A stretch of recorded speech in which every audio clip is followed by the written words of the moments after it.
내면 세계의 질서와 영적 성장이라는 책을 쓰신 고든 맥도날드 목사님은 우리가 관리해야 할 세계는 두 가지가 있다고 말합니다. 첫 번째는 스펙, 재력, 외모와 같은 눈에 보이는 외부 세계가 있다고 말합니다. 두 번째는 가치, 인격, 성품, 믿음과 같은 눈에 보이지 않는 영적인 성격이 강한 내면 세계가 있다고 말합니다. 외부 세계도 관리해야 하지만 내부 세계도 관리할 때 우리는 건강한 삶을 살 수 있다라고 고든 맥도날드 목사님은 말씀하셨습니다. 세상 사람들은 외부 세계를 화려하고 멋지게 포장하라고 말합니다.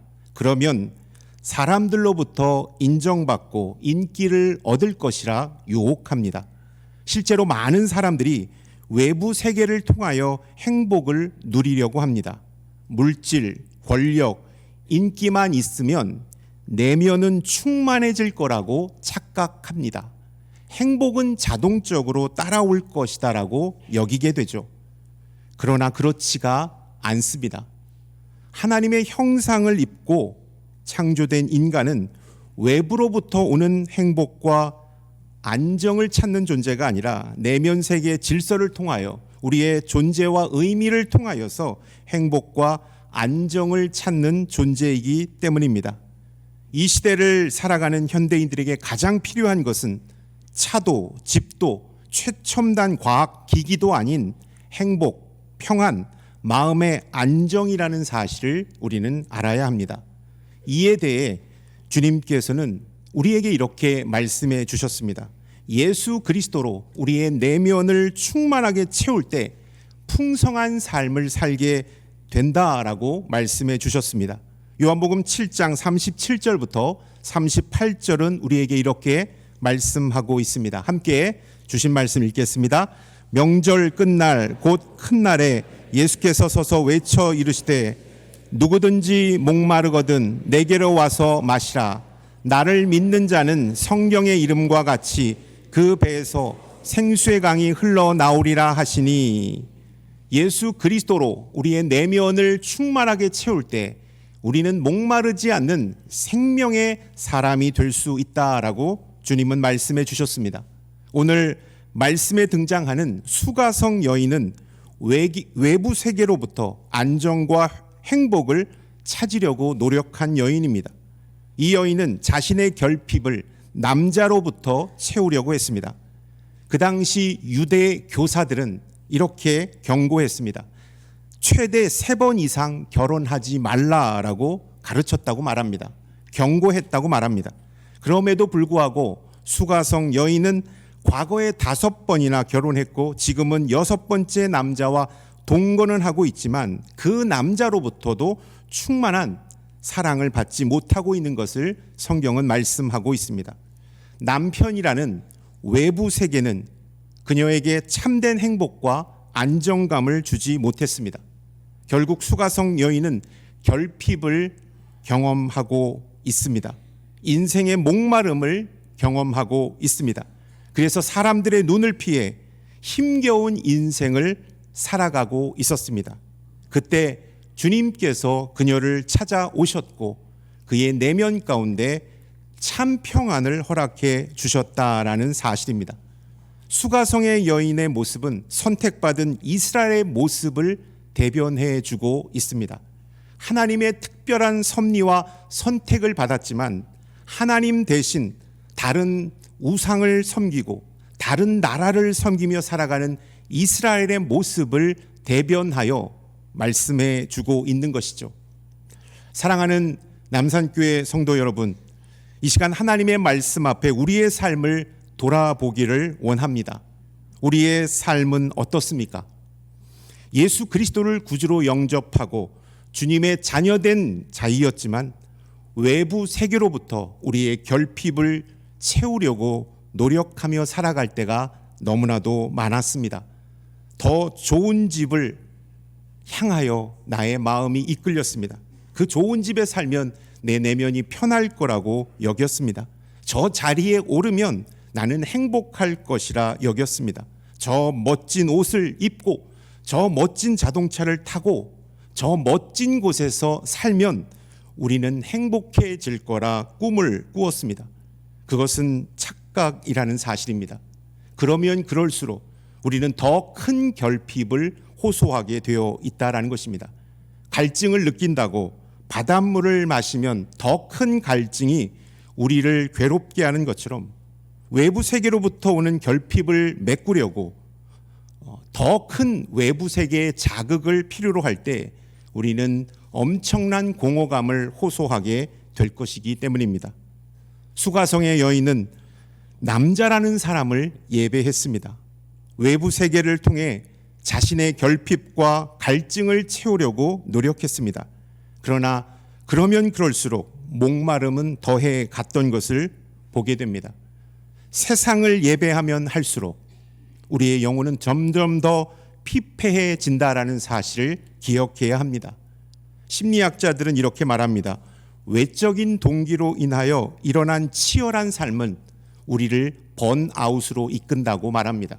그러나 내적인 동기로 인하여 치열한 삶은 우리를 더욱더 생동감 있게 만든다고 이야기합니다.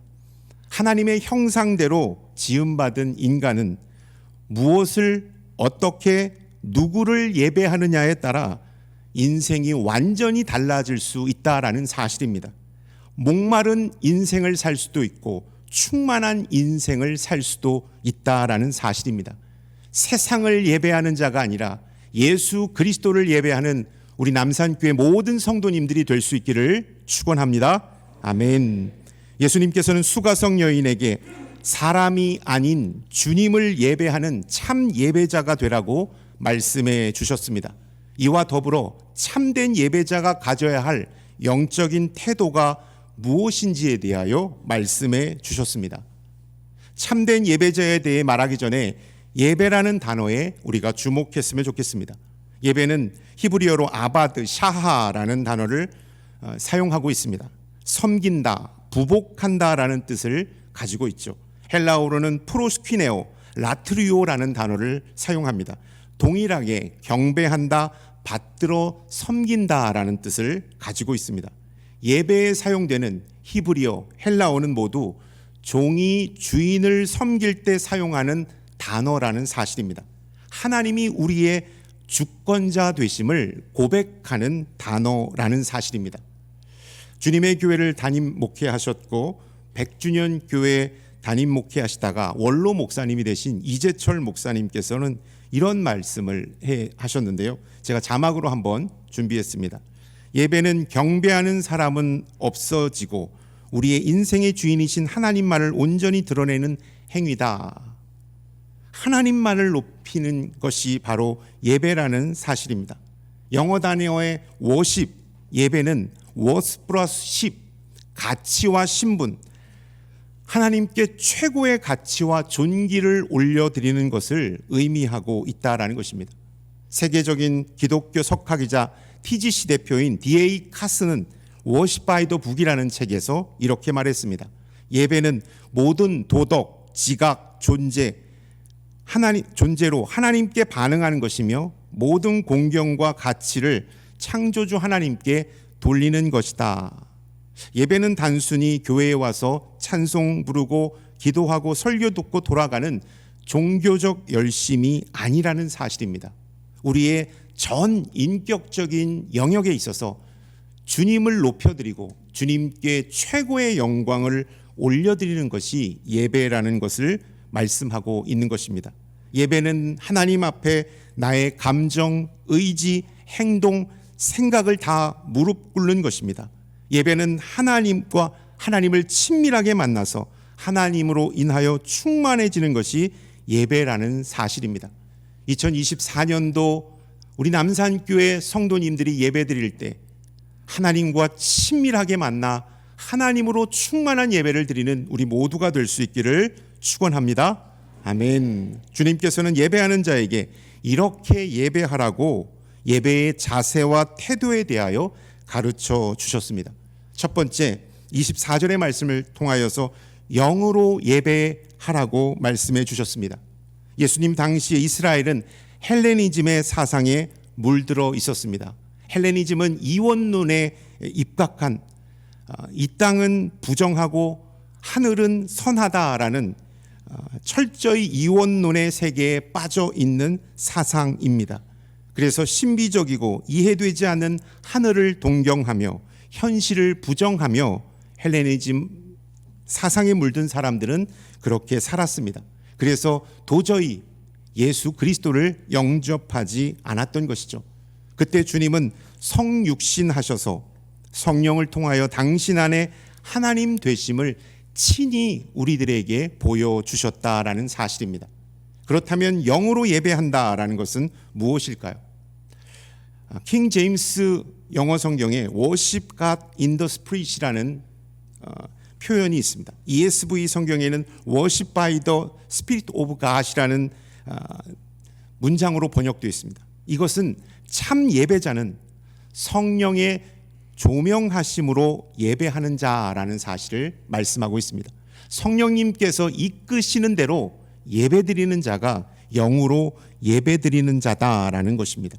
내 의지와 감정으로 예배드리는 자가 아니라 철저히 성령님께서 이끄시는 대로 우리가 몸을 맡기고 마음을 맡기고 영혼을 맡겨서 성령님의 조명하심대로 나아가는 것이 영으로 드리는 예배라는 사실입니다. 의지와 감정의 예배는 예배의 기복이 무척 심합니다. 기분이 좋고 감정이 좋을 때는 찬양과 기도가 절로 나옵니다. 말씀도 귀에 쏙쏙 들어옵니다.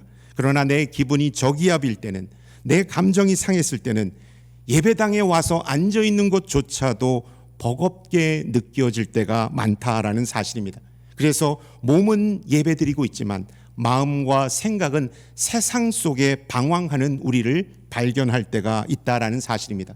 그러나 성령님께서 이끄시는 예배는 몸과 영혼과 정신과 우리의 전 인격이 주님께 집중하는 예배라는 사실입니다. 내 환경과 내 모든 의지와 감정에 상관없이 예수 그리스도를 높여드리는 예배가 영으로 드리는 예배라는 사실입니다. 우리가 수영을 배울 때 제일 처음에 물속에 들어갔을 때 더 깊이 빠지지 않으려고 발버둥을 칩니다. 몸에 힘을 실습니다. 그러면 그럴수록 우리의 몸은 더 물속으로 가라앉는 것을 보게 됩니다. 그때 우리는 어떻게 해야 됩니까? 힘들지만 몸에 힘을 빼는 것입니다. 그리고 우리의 몸을 물에 맡길 때 부력이 일어나는 것입니다. 그래서 우리의 몸은 자동적으로 떠오르게 되는 것이죠. 예배 드릴 때도 마찬가지입니다. 내 의지와 감정을 내려놓고 성령께서 조명하시는 그 뜻대로 우리를 내어 맡길 때 성령님께서 우리를 놀라운 은혜의 자리로 초대해 주신다라는 것입니다. 영으로 예배드리는 자가 된다라는 사실을 우리가 기억할 수 있길 바랍니다. 그렇다면 영으로 드리는 예배는 어떻게 드릴 수 있을까요? 성령님께서 인도하시는 예배는 어떻게 드릴 수 있을까요? 저는 누가복음 11장 13절의 말씀을 여러분에게 말씀드리고 싶습니다. 기도하는 자, 구하는 자에게 성령을 주시지 않겠느냐라는 말씀이 있습니다. 여러분, 우리가 기도할 때, 우리가 하나님 앞에 전심으로 기도할 때 성령께서 임하게 되어 있다라는 사실입니다. 또 디모데전서 3장 16절과 에베소서 6장 17절에는 이러한 말씀이 있습니다. 성령의 감동하심으로 하나님의 말씀이 기록되었다라고 말씀하고 있습니다. 우리가 하나님의 말씀을 읽을 때 성령에 감동된 하나님의 말씀이 성령으로 충만하게 임하는 것입니다. 에베소서 6장 17절의 말씀, 성령의 검, 곧 하나님의 말씀을 말씀하고 있다라는 것입니다. 우리가 영으로 드리는 예배는, 온전히 성령에 의탁하여 드리는 예배는 기도와 말씀이 충만할 때 가능해진다라는 사실을 우리가 이 말씀 속에서 기억했으면 좋겠습니다. 2024년도 영과 진리로 예배하는 우리 모두가 될 수 있기를 주님의 이름으로 축원합니다. 나의 의지와 감정이 아닌 영으로 예배드리려면 우리가 기도가 충만해야 하고 하나님의 말씀에 바로 서 있을 때 우리는 성령님께서 조명하시는 거룩한 예배자가 될 수 있다라는 사실입니다. 진리로 예배드리는 것은 어떤 것인지를 예수님께서는 말씀해 주셨습니다. 참된 예배자는 진리로 예배하는 자라는 사실을 요한복음 4장 24절에 우리에게 말씀해 주셨습니다. 진리란 단어 알레데이아라는 헬라어를 쓰고 있는데 참된, 진실된이란 뜻으로 숨겨지고 감추어진 것이 밝히 드러나다. 이것은 예수 그리스도를 말씀하고 있는 것입니다. 이 땅에 구원의 선물을 주시기 위하여 오신 예수 그리스도를 진리라고 말씀하고 있는 것입니다. 그렇기 때문에 진리로 예배한다라는 것은요, 예수 그리스도로 충만하여 예배 드린다라는 것입니다. 갈라디아서 2장 20절은 이렇게 우리에게 말씀하고 있습니다. 함께 갈라디아서 2장 20절의 말씀을 읽도록 하겠습니다. 내가 그리스도와 함께 십자가에 못 박혔나니 그런즉 이제는 내가 산 것이 아니요 오직 내 안에 그리스도께서 사신 것이라. 이제 내가 육체 가운데 사는 것은 나를 사랑하사 나를 위하여 자기 몸을 버리신 하나님의 아들을 믿는 믿음 안에서 사는 것이라. 사도 바울의 고백이죠. 나는 죽고 예수 그리스도 안에서 산 내가 주님을 높여드리는 것, 이것이 바로 진리로 드리는 참 예배라는 사실을 우리는 기억해야 하는 것입니다. 진리로 드리는 예배는 나의 죄와 허물을 십자가에 못 박고 죄를 고백하고 회개하고 나의 우상을 내려놓고 주님만을 찬양하는 예배입니다. 주님만을 높여드리는 것이 바로 진리로 드리는 예배라는 사실입니다. 저는 진리로 드리는 예배에는 진정한 회개와 돌이킴이 있다라는 사실을 우리가 기억했으면 좋겠습니다. 그리고 진리로 드리는 예배에는 주님께 우리를 새롭게 하신 주님께 감사와 찬양의 고백이 있는 것이 진리로 드리는 예배라는 사실을 우리가 기억했으면 좋겠습니다. 그래서 영과 진리로 예배할 때 우리는 어떻게 영과 진리로 예배할 수 있습니까? 기도와 말씀이 충만하여 성령의 조명하심으로 나아갈 때 우리는 영으로 예배드리는 예배자가 될 것입니다. 또한 우리는 진정한 회개와 돌이킴을 통하여 우리를 새롭게 하고 우리를 온전케 하신 그 주님께 감사와 찬양을 올려드리는 예배를 드릴 때 우리는 진리로 예배하는 예배자가 된다라는 사실입니다. 영과 진리로 예배할 때 우리는 삶으로 드리는 예배자가 된다라는 사실을 기억할 수 있기를 바랍니다. 그동안 한국교회가 사람들로부터 신뢰받지 못했습니다. 한국교회가 많은 위상을 잃어버렸습니다. 몇몇 교회의 잘못이 아닙니다. 몇몇 사람들의 잘못이 아닙니다. 우리 그리스도인들이 교회 안에서의 삶과 교회 밖에서의 삶이 달랐기 때문입니다. 교회 안에서는 거룩한 그리스도인으로 신실한 모습을 보였지만 교회 밖에서는 우리는 온전한 그리스도인으로 살지를 못했습니다. 즉 삶의 예배자로 바로 서 있지 못했기 때문에 우리는 선한 영향력을 주지 못했던 것입니다. 공교회 예배에 집중하느라 예배가 끝나면 우리는 해방된 기분으로 삶의 자리에서는 진정한 예배자의 자리로 서 있지 못했다라는 사실을 우리는 부끄럽지만 고백하지 않을 수가 없습니다. 영과 진리로 예배드리는 사람은 삶의 예배의 자리에서도 진정한 예배를 드리는 자가 된다라는 사실을 우리가 기억했으면 좋겠습니다. 내가 있는 그곳에서 직장과 가정과 사업장과 홀로 있는 그 순간에조차도 하나님을 예배하는 삶의 예배자가 바로 저와 여러분들이 다 될 수 있기를 주님의 이름으로 축원합니다. 아멘. 바울은 로마서를 쓸 당시 로마에 있는 자신의 동역자들이 교회 지도자로 사역하고 있었습니다. 바울은 그들을 격려하고 싶었고 그들을 통하여 교회가 더욱더 부흥되기를 소망했습니다. 그래서 스페인을 방문하는 길에 로마 방문길에 들어갔던 것입니다. 로마에 세워진 그 로마 교회는 유대인들도 있었고 로마인도 있었고 헬라인도 있었고 아시아에서 온 사람들로 있었습니다. 다 인종이 함께 살아가고 있는 지역이었습니다. 그래서 그 많은 사람들에게 예수 그리스도를 증거하기를 소망했습니다. 어떻게 그들은 예수 그리스도께로 이끌 수 있을까? 사도 바울은 로마서 12장 1절과 2절의 말씀을 통하여 삶의 산 제사를 드릴 때 우리는 많은 인종, 예수 그리스도를 알지 못하는 다양한 사람들을 주님께로 인도해낼 수 있다라고 고백하며 로마서 1장 2절의 말씀을 선포하고 있다라는 사실입니다. 1절과 2절의 말씀을 우리 자막을 통하여 읽어보도록 하겠습니다.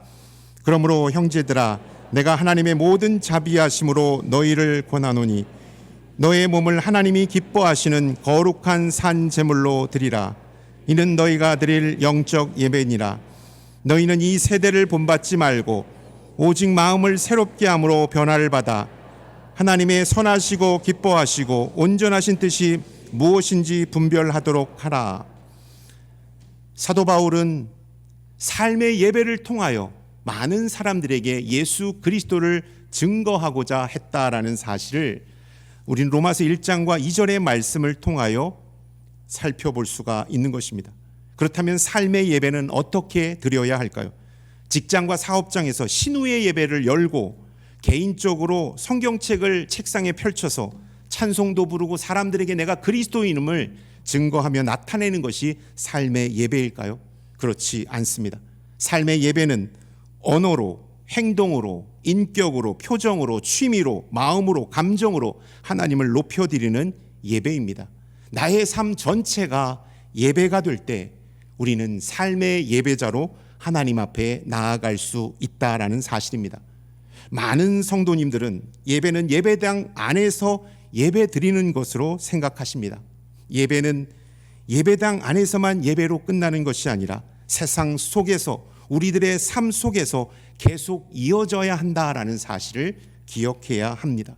그래서 진정한 예배는, 우리가 드려야 할 가장 진정한 예배는 축도 후에 우리가 교회 문을 나서는 그 순간부터 드려지는 예배라고 할 수 있겠습니다. 2024년도 나는 가정과 직장과 사업장에서 나 홀로 있을 때조차도 거룩한 삶의 예배자가 되겠습니다. 이러한 결단과 고백이 우리 모두의 고백이 될 수 있기를 주님의 이름으로 축원합니다. 하나님께서는 우리들에게 2024년도 한 해를 선물로 허락해 주셨습니다. 코로나 기간 동안 무너지고 무뎌졌던 우리 안의 예배가 회복되는 거룩한 시간이 되길 원합니다. 그리하여 하나님을 친밀하게 만나고 성령님과 동행하며 그리스도로 충만한 예배가 우리의 교회에서, 우리의 가정에서, 나의 삶의 자리에서 드려질 수 있기를 주님의 이름으로 축원합니다. 아멘. 기도하겠습니다. 하나님, 2024년도를 우리 가운데 허락하여 주심을 감사드립니다. 영과 진리로 예배하며 주님과 동행하는 축복된 한 해가 되게 하여 주시옵소서. 예수 그리스도의 이름으로 기도드립니다. 아멘.